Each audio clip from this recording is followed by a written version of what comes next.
আলুর পরোটা কিভাবে বানাবেন দেখুন। এরপর আলুগুলো কেটে নিয়েছি, কুকারে সিদ্ধ করে নিয়েছি।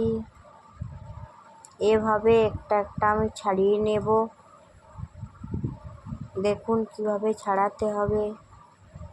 এরপর পরিমাণ মতো লবণ দিয়েছি। ভালো করে চকটি চকটি মেখে নিতে হবে।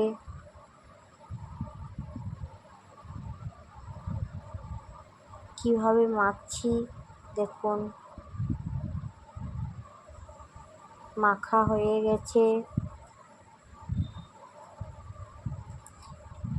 এরপর মিক্সিতে বেটে নেব আদা, কাঁচা লঙ্কা।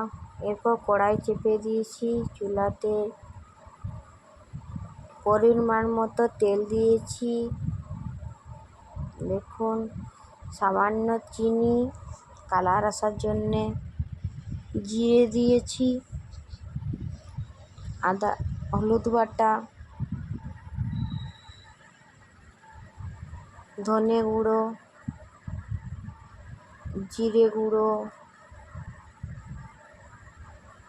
লঙ্কা গুঁড়ো।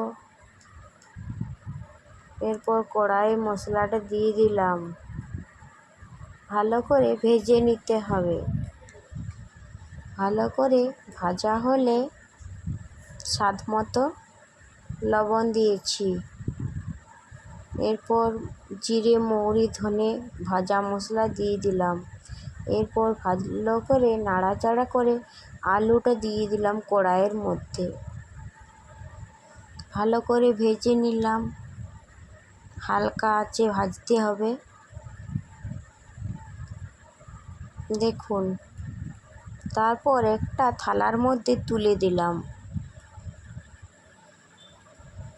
ঠান্ডা করে নিতে হবে। এরপর পরিমাণ মতো আটা নিয়েছি।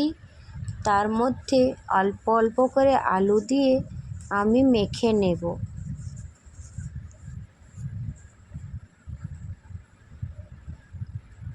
হাত দিয়ে চকটিয়ে মেখে নিচ্ছি।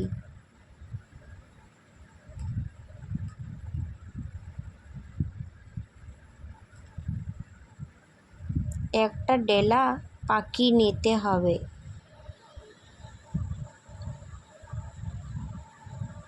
টেপ বাই টেপ দেখানো হচ্ছে, সবাই দেখতে থাকুন।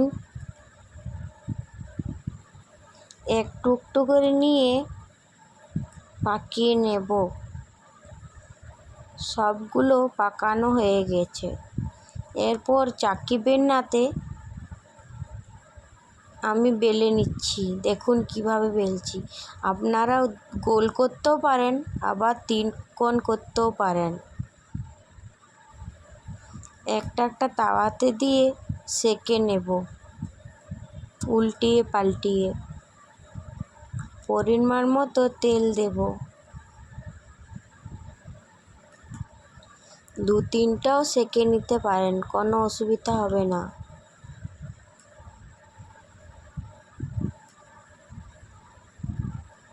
আমার একটু অসুবিধা হচ্ছিল, কারণ এক হাতে আমি ভিডিও করছিলাম তো সেই জন্যে।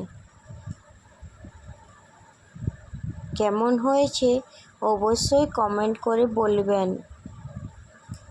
নতুন ভিডিও পেতে আগ্রহ জানাবেন।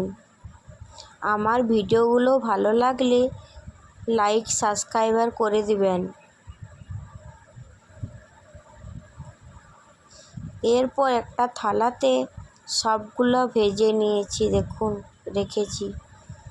কেমন হচ্ছে অবশ্যই লাইক কমেন্ট করে দিবেন।